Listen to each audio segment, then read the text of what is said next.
Human papilloma virus, HPV virusu, əsas bulaşma yolları cinsi əlaqədir. Bakirə qızlarda partnerləri ilə sürtünmə nəticəsində HPV virusunu yoluxdura bilər. Bəs HPV infeksiyası sizdə nələrə səbəb olur? Növbəti bölgələrə mütləq yayılacaq və eyni zamanda partneriniz varsa, sizdən də partnerinizə bunun keçişi hardasa %100'dür. Bu arada HPV sadəcə qadınlarda deyil, eyni zamanda kişilərdə də anal, penil, oral kanserlərə səbəb ola bilir. Qadında HPV pozitiv çıxır, yoldaşını göndərir, deyir ki, get sən HPV test et. Yoldaşı da gedir, negativ çıxır və o zaman dava düşür. Kişi deyir ki, bəs məndə HPV yoxdur, səndə var, sən bunu hardan qapmısan? Bəs HPV-dən necə qorunaq? Gəlin sizə qorunma yöntəmlərindən bəhs edeyim. Hər kəsi salamlayıram, YouTube kanalıma xoş gəlmisiniz. Bugün mən sizə çox populyar bir konu haqqında danışacağım. Human papilloma virus, HPV virusu və yaxud da papilloma virusu, yəni hər kəsin bildiyi dildə desə papilloma virusu haqqında detaylı məlumat verəcəm. HPV virusu selikli qişaları, mukozaları etkiləyən bir viral infeksiyadır. Daha çox hansı yollarla bulaşır? Gəlin ondan danışaq. Əsas bulaşma yolları cinsi əlaqədir. Cinsi əlaqənin müxtəlif vaginal, oral, anal yolu ilə bulaşa bilir. Adətən 95% halda cinsi yolla yoluxur. Digər 5% hallarda isə nə ilə yoluxur? Bunlardan birincisi sürtünmə.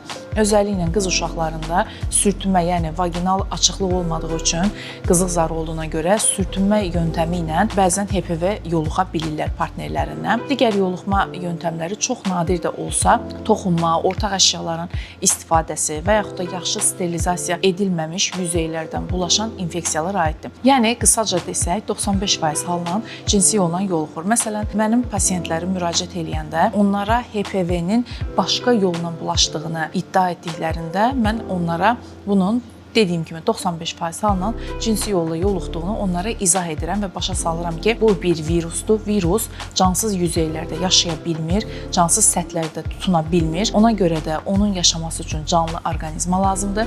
Canlı orqanizma isə insandır. Yəni 95% halda yoluxma cinsi yolla olur. Bundan başqa dediyim kimi, bakirə qızlarda partnerləri ilə sürtünmə nəticəsində həmin bölgə dərinin aşınması viruslara qarşı müqavimətin aşağı düşməsinə və HPV virusunu yoluxdura bilər. Yanaşı olaraq alt bölgənin lezva ilə təmizlənməsi və yaxud da lipuçka dedikləri o tük qoparan bəzi vasitələrdən istifadə edilməsi həmin bölgədə dərinin baryer funksiyasını pozur və HPV virusunun direkt həmin bölgəyə inteqrasiya etməsinə yardımcı ola bilir. Yanaşı olaraq bəzi sterilizasiya edilən güzgülərin ginekoloji müayinədə özəlliklə güzgülərin yaxşı sterilizasiya edilməməsi, özəlliklə transvaginal ultrason problarının prezervativinin dəyişmədən bir xəstədən başqa xəstəyə istifadə edilməsi də HPV-nin yayılmasına səbəb ola bilir.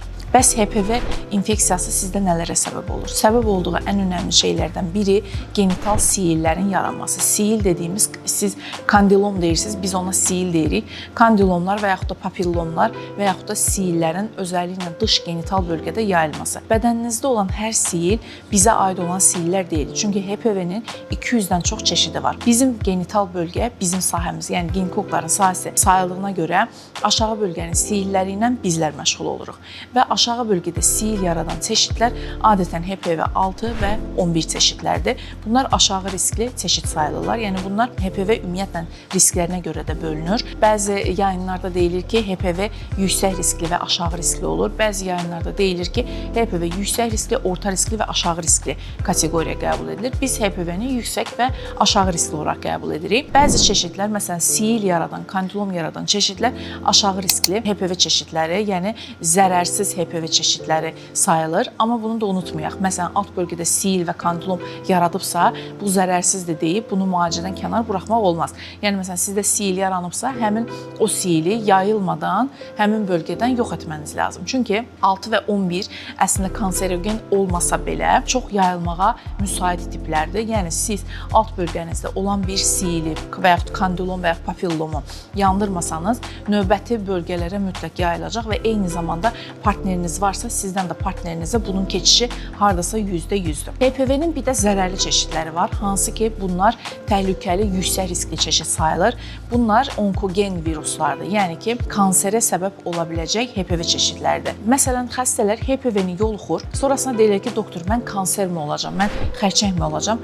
Biz həmişə onlara deyirik ki, HPV-nin sizdə xərçəng yaratması illər alan bir prosesdir. Yəni siz HPV-ni qapdığınız anda siz kanser olmayacaqsınız. Amma HPV-ni müalicə etməsəniz, onun taramalarını elətdirməsəniz, uşaqlıq boynunuzun taramalarını, vaginanızın taramalarını vaxtında elətdirməsəniz, 10 il, 15 il, 20 il sonucunda və vücudunuzdan da bunu təmizləyə bilməsəniz, təbii ki, kanserə nədən olan bir virusdur və təhlükəli bir virusdur. Dediyim kimi, bəzi çeşidlər yüksək riskli idi, bəziləri aşağı riskli idi. Yüksək riskli çeşidlər bizim ginekologiyada ən çox başımızın bəlası dediyimiz HPV 16, 18, 31, 33, 35 və s. bir neçə çeşid saymaq olar. Bizim üçün ən sevmədiyimiz o HPV 16 və 18-dir. Bunlar uşaqlıq boynu kanserlərinə səbəb olan HPV viruslarıdır. Bunları gördüyümüz an biz mütləq uşaqlıq boynundan biopsi götürməmiz lazım. Lazım olsa kolposkopiya etməmiz lazım. Yəni onu taramamız lazım. Və HPV fonunda bəzi uşaqlıq boynunda kanserogen proseslər əmələ gələ bilir. Və o kanserogen prosesləri bəzi müalicə yöntəmləri ilə lip dediyimiz, kanizasiya dediyimiz, yandırma dediyimiz bu yöntəmlərlə müalicə etməmiz gərəkə bilir. Bəs siz HPV-ni qapdınız. Ancaq bunun yöntəmi sizin kolposkopiya olunmanız və yaxud da sizin müxtəlif vasitələrdən istifadə edib nəsə əməliyyat mı keçirməniz lazımdır?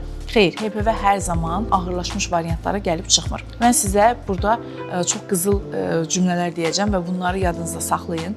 Ağlınızın bir köşənizə mütləq bunları qeyd edin. HPV-ni qapdığınız anda vücudunuzdan 2 ay ilə 2 il ərzində təmizlənir. Yəni, məsələn, siz 26 yaşında HPV-yə məruz qaldınız. Sizin bədəninizdən 2 ay sonra bu HPV təmizlənə bilər. 2 ilə qədər də təmizlənə bilər. Yəni ki, 30 yaşa qədər HPV virusu adətən bədənimizdən təmizlənir. Bəzən heç siz bunun fərqində belə olmursunuz. Məsələn, 24 yaşında HPV-ni qapırsınız, heç xəbəriniz olmur. 25 yaşında artıq HPV-dən tamamilə təmizlənirsiniz. Bəs necə təmizlənirsiniz? İmmun sisteminin sayəsində təmizlənirsiniz. Yəni, 30 yaşa qədər gənc bədən olduğunuza görə, bəzi regenerasiya prosesləri daha yaxşı getdiyinə görə vücudunuzdan çox rahatlıqla bu virusu təmizləyib qutara bilirsiniz, heç xəbəriniz olmadan. Ona görə də biz 30 yaşına qədər HPV testi alınmasını çox məsləhət görmürük. Bəs təmizləyə bilməsəz nə olur? Artıq sizdə qalıcı bir HPV var. O zaman siz testlərinizi vaxtı-vaxtında elətdirməli. HPV-nin fonunda, uşaqlıq boynunda hər hangi bir dəyişiklik olubmu, olmayıbmı, bunu aydınlaşdırmanız üçün kolposkopiya olunmalısınız.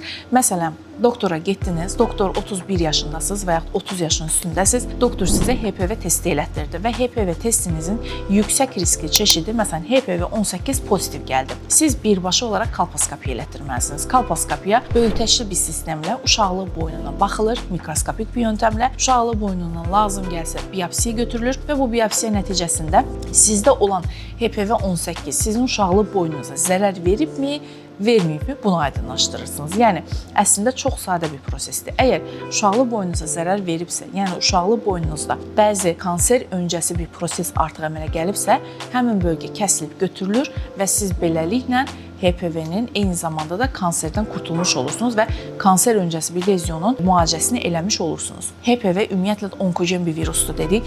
Hansı kanserlərə səbəb olur? Kanserlər hansılardır? Birincisi, ən çox səbəb olduğu uşaqlıq boynu xərçəngidir. Vagina kanserləri, vulva kanserləri, yəni genital bölgənin dəri qismindəki olan kanserlər. Anal kanserlər, yəni düz bağırsaq ətrafı, özlərinin anal seksual aktivitə ilə məşğul olan insanlarda oral kanserlər, yəni hardan yoluxursunuzsa həmin bölgənin xərçənginə səbəb ola bilər. Bu arada HPV sadəcə qadınlarda deyil, eyni zamanda kişilərdə də anal, penil, oral kanserlərə səbəb ola bilir. Bəs bu xərçənglərdən qorunmaq üçün hansı tarama yöntəmlərindən istifadə etməniz lazım? Birincisi, əgər siz HPV-nin 30 yaşın üstündəsinizsə, HPV testi aldırmanız lazım. Əgər 30 yaşın altındasınızsa və 21 yaşın üstündə, yəni 21 yaşdan etibarən cinsel aktivitəyə başlamısınızsa, 3 ilə bir pap smear testi elətdirməlisiniz. 30 yaşınıza gəldikdən sonra isə 5 ilə bir HPV testi ilə taramalarınızı davam elətdirməlisiniz. Bu taramaları niyə 5 ilə bir elətdirirsiniz? Əgər sizdə HPV pozitiv gəldisə, 5 ildən tez həmin HPV-nin sizdə anormal bir duruma səbəb ola biləcəyi çox düşünülmür. Ona görə də 5 il onun müddəti hesab edilir. 30 yaşın altında smear testləri, 30 yaşın üstündə mən şəxsən HPV testi ilə taramaları öz xəstələrimə məsləhət görərdim. Taramalar, yəni uşaqlıq boynu kanser taramaları 65 yaşda artıq dayandırılır. Qadın 65 yaşına gəldi, hər hangi bir problemi yoxdur. artıq servikal taramaları dayandıra bilərik. Bəs HPV-dən necə qorunaq? Gəlin sizə qorunma yöntəmlərindən bəhs edeyim. Burada əsas bəhs eləmək istədiyim peyvəndləmə yöntəmidir. HPV-ni artıq mənim sosial mediada da görürsünüz.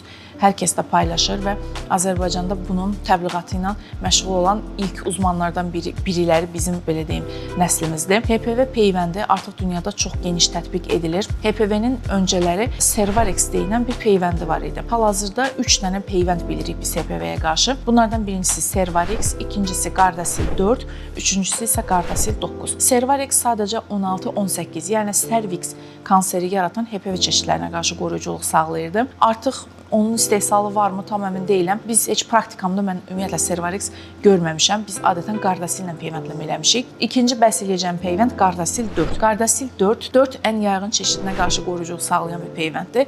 HPV 6, 11, 16 və 18. 6-11 çeşidləri sil, kandilom yaradır, 16-18 çeşidləri isə uşaqlıq boynu kanserinə səbəb olur. Gardasil 9 çıxdı sonra. Gardasil 9 ədəd HPV çeşidinə qarşı qoruyuculuq sağlayır. Onlar da yuxarıda belirtəcəm hansı çeşidlərinə qarşıdır. İstərsəniz internetdən də araşdıra bilərsiniz. Peyvəndləməni əvvəllər deyirdilər ki, 9 yaşdan 26 yaş arası qız uşaqlarına edərək. Artıq bu konsepsiya dəyişilibdir. 9 yaşından etibarən qız uşaqlarına peyvəndləmə edilə bilər, ta ki 50 yaşına qadınlara qədər. Yəni ki, sizin cinsel ilişkiyə girib-girməməniz öncədən önəmli idi HPV peyvəndi vurmaq üçün. Artıq sizin cinsel ilişkiyə girib-girmənizin heç bir anlamı yoxdur. Yəni siz seksual aktivitəyə başlasanız belə artıq HPV peyvəndinizi vurdurmağı məsləhət görürlər, çünki çox yayğın bir virusdur. Nəyə görə? Məsələn, tutaq ki, siz partnerinizdən münasibətə girmisiniz və HPV 18-i almısınız. Amma HPV-nin digər çeşidlərini almamısınız və Gardasil 9 ədəd çeşidə qarşı qoruyuculuq sağlayır.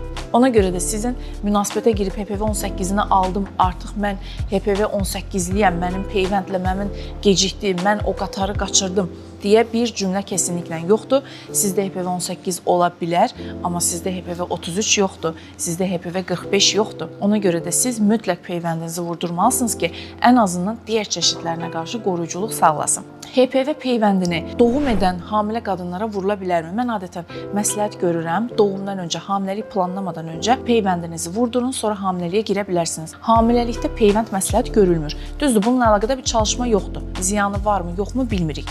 Məsələn, səhvliklə HPV peyvəndini vurdurub həmin ərəfə hamilə olduğunu öyrənən bir sürü xəstə görmüşəm. Heç bir problem təşkil etmir. Məsələn, HPV-nin 2 dozunu vurdurdunuz, 3-cü dozunuz hamiləliyə denk gəldi, saxlaya bilərsiniz, 9 ay vurdurmursunuz. Hamiləlik sonlanandan sonra süd vermə dönəmində 3-cü dozanızı tamamlaya bilərsiniz. Bəs HPV peyvəndləmə necə olmalıdır? Qısaca ondan da bəhs edeyim.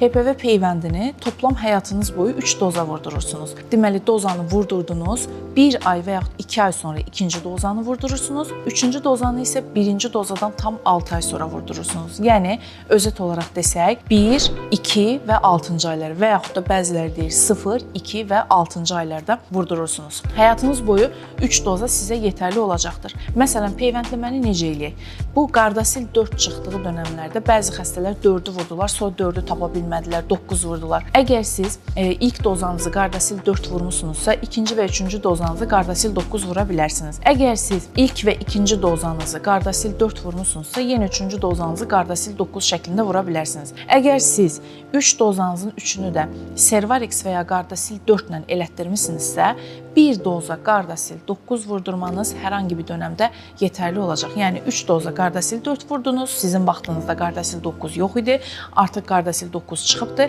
Tək doza Gardasil 9 vurdurmanız yetərli olacaq. Digər bəhs eləmək istədiyim HPV haqqında partner məsələsi. Siz vurdurdunuz, özünüzü qarantiya aldınız, bəs partneriniz necə? Müəyyən edilib ki, kişilərdə HPV peyvəndinin testlə diaqnoz qoyulması cəmi 50% halda mümkündür. Çünki nəzərə alsaq ki, kişilərin penis məsələsi və oradakı kanalın uzunluq məsələsini nəzərə alsaq və oradan bizim HPV-nin hansı bölgəsinə tutunduğunu bilməməmizdən dolayı aşağı bölgədən alınan testlərdə HPV negativ çıxa bilər. Yəni kişilərdə, qadınlarda sən HPV testini alıb %99 diaqnoz qoya bilərsən, amma sən kişidən HPV testi götürsən, %50 diaqnoz qoyacaqsan, %50 qoymayacaqsan. Burada nəyə gətirmək istəyirəm? Məsələn, qadında HPV pozitiv çıxır, yoldaşını göndərir, deyir ki, getsən HPV testi et. Yoldaşı da gedir, negativ çıxır. Axı mən deyirəm, kişilərdə 50% halda sadəcə diaqnoz qoymaq olur və o zaman dava düşür. Kişi deyir ki, bəs məndə HPV yoxdur, səndə var, sən bunu hardan qapmısan? Ona görə də mən heç vaxt HPV pozitiv çıxan xəstələrin yoldaşlarını HPV testinə göndərmirəm. HPV testinə göndərməkdənsə həmin yoldaşınızı, partnerinizi peyvəndləməyə göndərməniz daha məntiqli olacaqdır. Peyvəndləmə kişi üçün nə üçün önəmlidir? Kişilərdə dediyim kimi anal, oral, penil kanserlərə səbəb ola bilir. İmmuniteti özəllə zəifdirsə bunun qarşısını almaq üçün. İkincisi qadınını qorumaq üçün, yəni partnerini qorumaq üçün kişidə mütləq HPV peyvəndini olmalıdır. Bəs kişilər necə vursun? Minimum mən 2 doza məsləhət görürəm, amma 3 dozasını tamamlayarsa da hörmətim artar. Yəni 3 doza da yenə kişilərə də məsləhət görülür. Bəs peyvəndləmə necə qoruyur? Birinci dozanı vurdurduğunuzda hardasa %40% artıq sizdə immunitet yaranır. İkinci dozanı vurdurduğunuzda HPV-yə qarşı olan immunitetinizi %88-%90-a çıxardırsınız. Artıq üçüncü doz peyvəndinizi vurduğunuzda %100-ə yaxın qoruyuculuq sağlayır. Bəs peyvəndi vurdum. Peyvənd təsirini nə zamana göstərəcək? Qısaca ondan da deyək, peyvənd təsirini ortalama 40-45 günə göstərir. Yəni siz birinci dozanı vurdurdunuz, sonra getdiniz, hər hangi bir cinsel aktivitədə bulunduysanız əgər, siz o peyvəndi vurdura-vurdura HPV qapa bilərsiniz. Çünki HPV-nin bir immunitet yaratması üçün 40-45 gün sürə lazımdır. Ona görə də mən toya hazırlaşan qızlara həmişə deyirəm ki, siz HPV peyvəndini toya, cinsel aktivitəyə bir gün qala gəlib vurdurmayın. Toyundan bir gün öncə gəlib vurdurmanın çox da bir anlamı yoxdur. Toyunuzdan 2-3 ay öncə, hətta mümkünsə 6 ay öncə, 7 ay öncə dozlarınızı tamamlayıb ondan sonra ərə gedə bilərsiniz deyirəm. Bəs HPV-dən necə qorunaq? Gəlin qısaca ondan da danışım. HPV-dən qorunmaq üçün birincisi alt bölgə dərinizi tahriş edəcək proseslərdən qaçınmalısınız. Bunlar nələrdir? Lezva ilə təmizlik, tüy tökücü lipuçkalardan istifadəni dayandırmaq, onun yerinə lazerə gedə bilərsiniz. Digər yöntəm öz əşyalarınızı, mümkünsə alt paltarlarınızı başqasının alt paltarına qarışdıraraq istifadə etməməniz, onlarla eyni şəkildə, eyni paltar yuyan maşın içərisində yumamanız, başqasının şəxsi əşyalarını istifadə etməməniz, hər hangi bir ginekoloqa müayinəyə gedəndə sterilizasiyadan əmin olmanız, mümkünsə tək kullanımlıq güzgülərin, yəni sterilizasiyaya gedən deyil də tək kullanımlı güzgülərin istifadə edilməsi, aşağıdan edilən ultrasonda probdakı prezervativin dəyişib-dəyişilmədiyinə nəzarət, yəni güvəndiyiniz bir yerdə müayinə olmağınız, bundan başqa çox partnerli olmamanız, mümkünsə tək partner və eyni zamanda sizin partneriniz də tək partner olmalıdır. Əgər təsadüfi bir əlaqəniz olacaqsa, mütləq kondom istifadəsini məsləhət görərdik və ən önəmlisi HPV peyvəndini mütləq məsləhət görərdik. Son cümlə olaraq da bunu demək istəyirəm. Yayğın bir cümlədir HPV haqqında. Aşıq olmadan aşını ol. Yəni mən həmişə nişanlı qızlarımıza və ya bakirə qızlarımıza ən çox məsləhət gördüyüm, evlənmədən öncə cehiz alacağınıza birinci eləyəcəyiniz iş özünüzə Gardasil 9 peyvəndi vurdurmaq olsun. Özəllə də 6-7 ay öncədən mütləq bunu tamamlayıb elə ərə gedin. Çünki bu Gardasil 9 peyvəndi bu sizin həyatda və sağlamlığınıza, qadınlığınıza, gələcək keyfiyyətli həyatınıza verə biləcəyiniz ən böyük hədiyyədir. Videomuzu izlədiyiniz üçün təşəkkür edirəm. Əgər HPV ilə əlaqədar, peyvəndlə əlaqədar suallarınız varsa, şərh bölməsinə yazın. Biz də ən uyğun zamanda cavablayaq. Videomuzu bəyənməyi, kanalımıza abunə olmağı unutmayın. Təşəkkürlər.